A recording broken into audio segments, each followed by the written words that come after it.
Depending on where you look, Mississippi is either one of the cheapest or the cheapest state that you can live in right now. And, cheap might not mean exactly what you think it does. And a lot of things have been changing recently that a lot of you that are thinking about moving here don't even have a clue about. So that's why we're going to get into it right now and tell you what does it actually cost in 2026 to live in Mississippi and what are the new things that you may not be aware of. Hey, I'm Jared Laster. I'm a realtor here in the Jackson, Mississippi metro area, and I help a ton of people like you make the move here to and around the Jackson metro, and we've got connections across the entire state. So if you're looking to move to Mississippi, this is the number you need to pause and take down right there because we would absolutely love to make that move as smooth, simple, and easy as possible for you. Now, to get into the cost of living here, we've got several different categories, and I want to break this down for you. I've even got some of my actual bills that I'll tell you about to kind of give you some real numbers, and I've got a little kind of a bonus thing that catches people off guard. It could be a big deal, so stick around the end. I'll make sure you don't get surprised by that. But overall, the story is going to be it is very affordable here. We're about 13% below the national average when it comes to affordability. That is across the board, but the biggest chunk of that is going to come from housing. Now, we're going to break down all the categories here. We're going to talk about the housing, groceries, utilities, transportation, and taxes.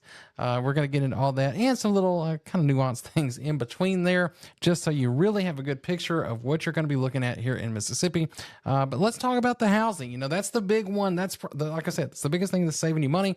And that's where we work. As a real estate agent, you see me, you also see Charles here on the channel. We help people move here and buy homes in the area. The numbers you see here are full, just kind of some stats, and this is going to combine buying and renting. But generally, the buying is going to actually be more affordable on a monthly basis. We'll get into that and how you can actually get into there a little cheaper too here in a minute. But across the board, generally average just under $2,000 a month. It's going to be 18% lower than the national average. And if you're looking at homes on the market and you're trying to say, hey, is that overpriced? Could I maybe get a better deal on that? The average right now is about 2 months. So all these numbers vary a lot, I'd say widely, depending on where you actually end up. But I wanted to give you some data points there just to give you some general ideas of where we sit. Now, as we've had this YouTube channel over the last 6 years, most of the people that we have helped relocate have ended up in the suburbs around Jackson. We have had some end up in the city of Jackson because you might want to be close to doctors and hospitals. You may hear that Mississippi has poor access to healthcare. That's the headlines. If you live here in the Jackson metro, that's not going to be the case. You've got several different hospital options in the city, really the medical hub of the entire state. You've got St. Dominic's, UMC, the Baptist hospitals, and plenty of other doctors and specialists and things like that. Most of that's going to be in the city of Jackson. So if you want to be as close as possible to that, that's where you would be.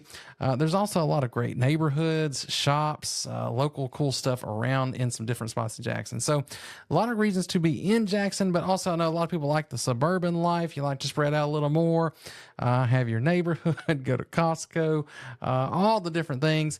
And so that's where we've helped most people end up. And you can see here's a breakdown of just the different home prices. So pretty wide variance in terms of where you could be there. Pearl going to be on the more affordable side, which is just going to border Jackson right there across the river. But a lot of those, that's in Rankin County. The city of Jackson is in Hinds County, and Clinton is going to be on the other side of Jackson, basically bordering it on the other side. You've got Ridgeland and Madison to the north, and Flowood and Brandon also to the east. Brandon going to be kind of a little bit more farther over on I-20. Probably of these with the most separation is going to be Brandon and maybe parts of Madison as well. Now, depending on where you go, you saw you could be in the mid 200s, you could be up into the 400s, but 400s can get you a very nice home, even new construction home in those suburbs in the Flowood or Madison area. You're going to find the new construction mostly in those places and in the areas in the county surrounding that. So in the 4s and definitely in the 5s, you can find something if you're coming from a much bigger metro area. You can find something in those price ranges here that's going to be new and going to be fairly nice. So you can get that as well. And then like I mentioned earlier, typically the payment on purchasing is still going to be lower than renting. So that says 14 to 1800. That's a broad generalization. I think it's probably going to be more like really around 2,000 plus if you're going to be in Madison County or Rankin County.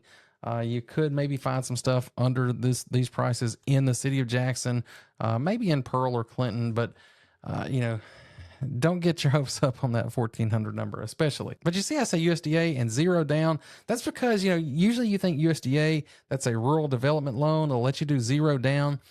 You usually have to be out in the country to do that. Well, most of Rankin County is actually going to qualify for USDA.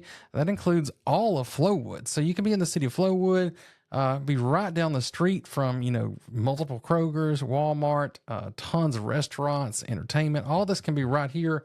But you can still get that USDA loan. So that's really nice. Can save you a lot of money and make it really easy to get into a house and build equity, as opposed to, building somebody else's equity. Here's some changes though. As we get into the taxes, the taxes on groceries have dropped. We went from 7%, which was one of the high, can you believe Mississippi? One of the highest grocery tax rates in the whole country. We went to 5% now. And honestly, my opinion on that, I think get rid of it, but they've done that. We are getting rid of some other stuff though. But here's another big one. The housing is a good one.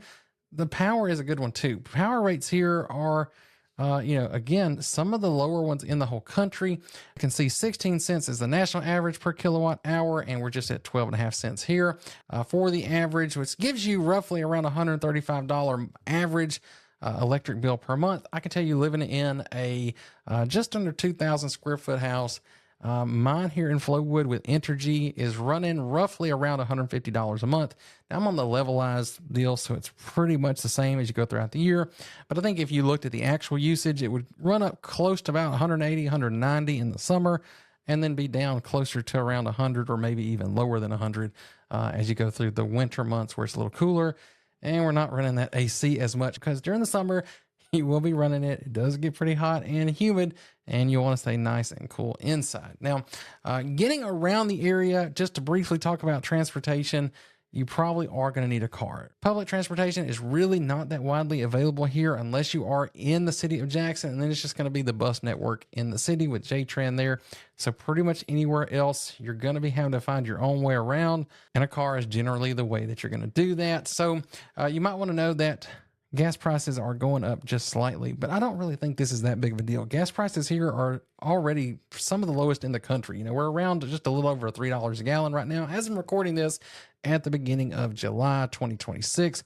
So, compare that to some other places out in Nevada, California, and we're looking pretty good here, even with a gas tax that's bumping up just a few cents.